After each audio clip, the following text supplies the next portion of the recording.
Assalamualaikum warahmatullahi wabarakatuh. Bagaimana kabar kalian hari ini anak-anak? Hari ini kita akan belajar tematik bersama Bu Rosita tentang hak dan kewajiban sebagai warga negara Indonesia serta penerapannya dalam mengisi kemerdekaan dalam kehidupan sehari-hari. Sebelum kita mulai pelajaran, kita membaca basmalah dulu. Bismillahirrahmanirrahim.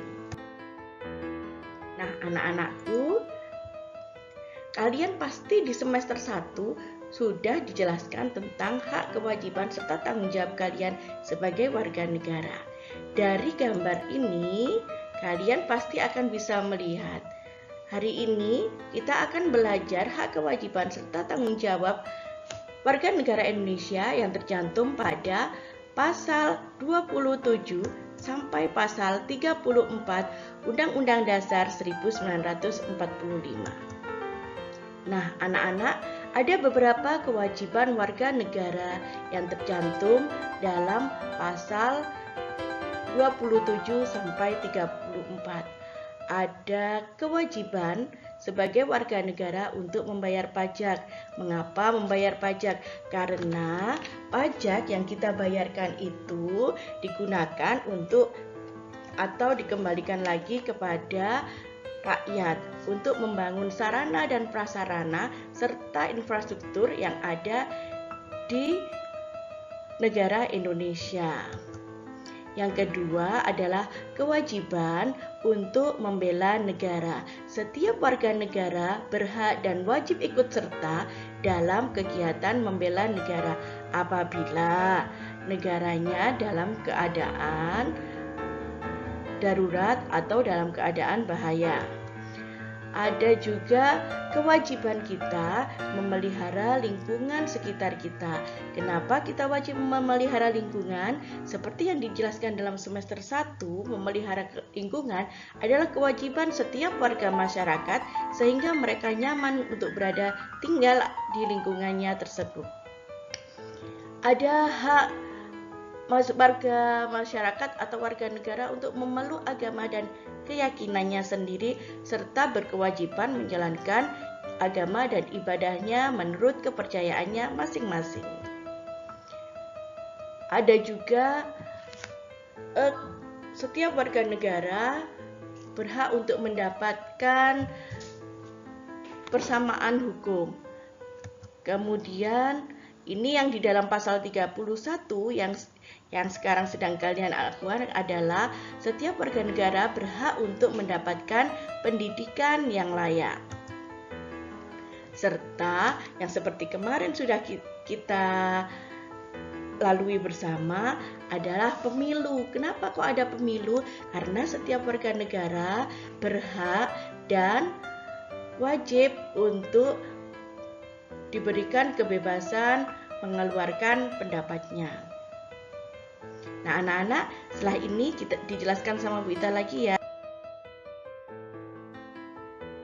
Nah, anak-anak, apa sih warga negara itu? Warga negara adalah rakyat yang menetap di suatu wilayah dan rakyat tertentu dalam hubungannya dengan negara. Dalam hubungan antara warga negara dan negara, warga negara memiliki kewajiban terhadap negara dan sebaliknya, warga negara juga mempunyai hak yang harus diberikan dan dilindungi oleh negara.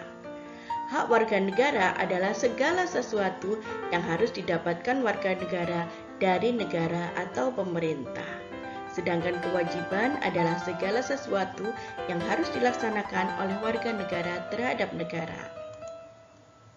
Kewajiban warga negara Indonesia menurut UUD 45 itu meliputi yang seperti tadi sudah diberikan contohnya oleh Bu Rosita adalah wajib membayar pajak sebagai kontrak utama antara negara dengan warga negara serta membela tanah air. Ini tercantum pada pasal 27. Setiap warga negara juga wajib membela pertahanan dan keamanan negara yang tercantum pada pasal 29. Warga negara wajib menghormati hak asasi orang lain dan mematuhi pembatasan yang tertuang dalam peraturan yang tercantum dalam pasal 28J. Setiap warga negara juga wajib menunjang hukum dan pemerintah. Setiap warga negara juga wajib ikut serta dalam upaya pembelaan negara. Setiap warga negara wajib tunduk dalam pembatasan yang ditetapkan oleh undang-undang untuk menjamin pengakuan serta penghormatan atas hak dan kebebasan orang lain.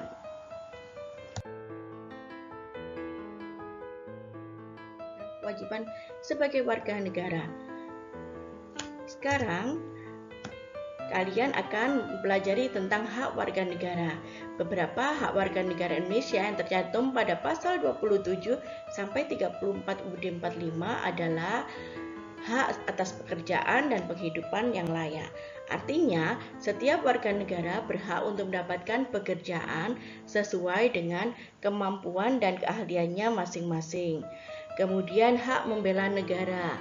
Hak membela negara ini bisa melalui TNI atau Polri. Kemudian hak untuk berpendapat. Setiap warga negara berhak untuk mengeluarkan pendapatnya. Nah, mengeluarkan pendapat ini harus sesuai dengan aturan yang berlaku ya. Seperti melalui pemilu, bermusyawarah, ya. Itu dengan aturan-aturan yang berlaku. Kemudian ada hak untuk memeluk agamanya. Setiap warga negara seperti yang tercantum pada pasal 28 dan 29, setiap warga negara berhak untuk memeluk agama dan beribadah sesuai dengan agamanya masing-masing.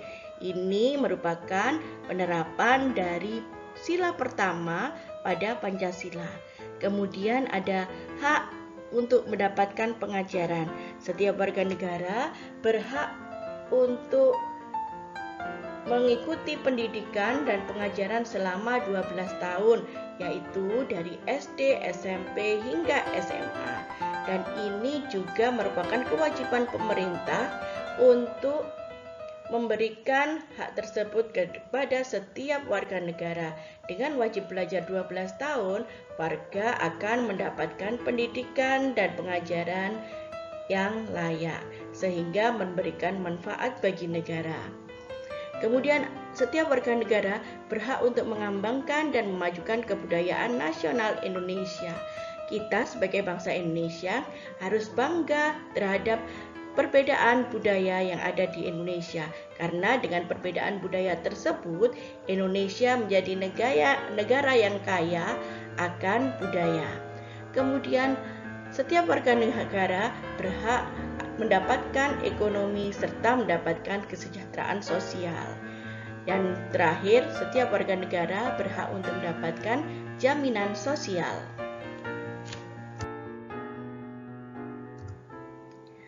Nah, anak-anakku, bangsa Indonesia telah mendapatkan kemerdekaannya setelah 17 Agustus 1945 dengan pengorbanan dan perjuangan para pahlawan.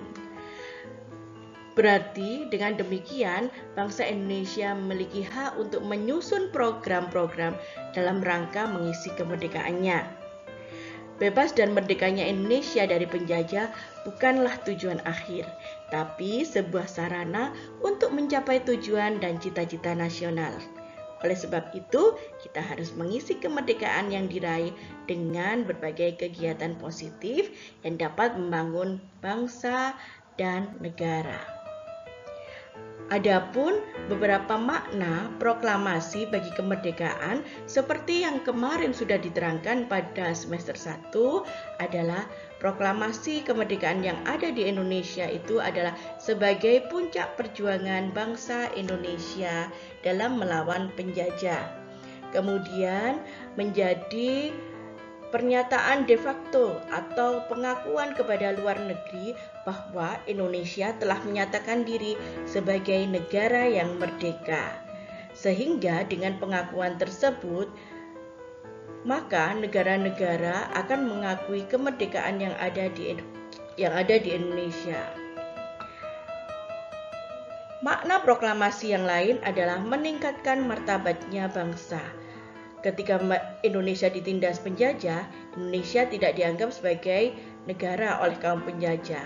Tapi dengan kemerdekaannya, Indonesia dapat meningkatkan harkat dan martabat bangsa Indonesia sebagai negara yang merdeka dan berdaulat. Kemudian, makna proklamasi yang lain adalah sebagai awal dari perjuangan negara baru. Sebagai negara yang merdeka, Indonesia berhak menentukan nasibnya sendiri.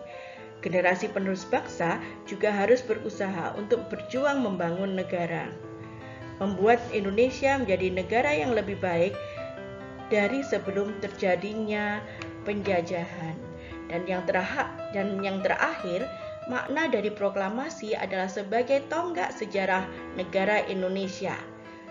Proklamasi merupakan sejarah lahirnya sebuah negara baru yang merdeka, berdaulat, serta yang bisa menyejahterakan rakyatnya serta memberikan keadilan bagi warga negaranya. Nah, anak-anak, dari itu tadi, kalau kita melihat dari pembukaan UUD 45 alinea keempat, dari tujuan nasional Indonesia, kita akan bisa melihat di sana tercantum tujuan negara Indonesia, yaitu melindungi segenap bangsa Indonesia dan tumpah darah Indonesia, memajukan kesejahteraan umum, mencerdaskan kehidupan bangsa, serta ikut serta melaksanakan ketertiban dunia yang berdasarkan kemerdekaan, perdamaian abadi, serta keadilan sosial yang bagi seluruh rakyat Indonesia. Dengan tujuan tersebut, kemerdekaan yang sudah didapat bukanlah akhir dari perjuangan. Sejarah kemerdekaan bangsa Indonesia masih panjang, yaitu mengisi kemerdekaan dengan dasar negara Pancasila.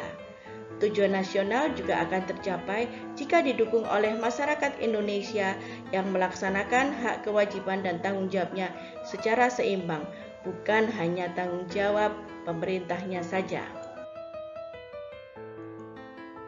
Dengan perjuangan kemerdekaan tersebut harus dimaknai dan dilanjutkan oleh generasi muda, karena sudah kewajiban sebagai generasi muda untuk mempertahankan dan mengisi kemerdekaan.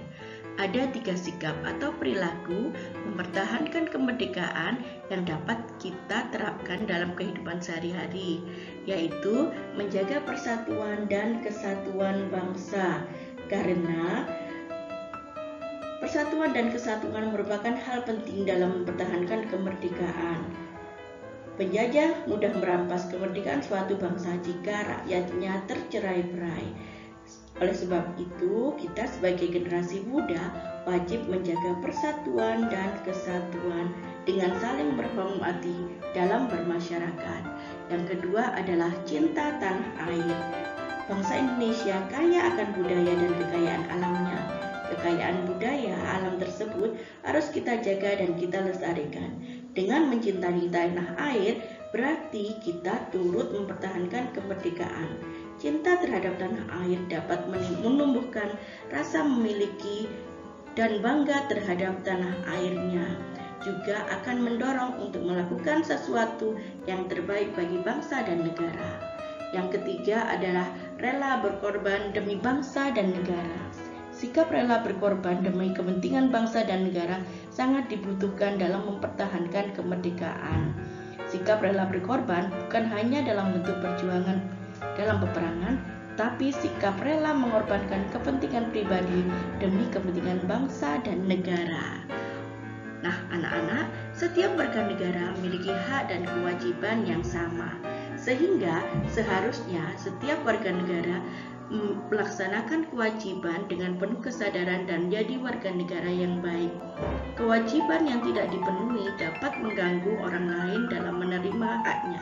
Begitu juga jika penerimaan hak tidak sama atau tidak adil akan menimbulkan perpecahan. Menjaga persatuan dan kesatuan merupakan salah satu upaya dalam mempertahankan kemerdekaan. Beberapa sikap cara menjaga persatuan dan kesatuan antara lain saling menghormati, bertoleransi, sopan santun dalam pergaulan, serta menghormati perbedaan yang ada.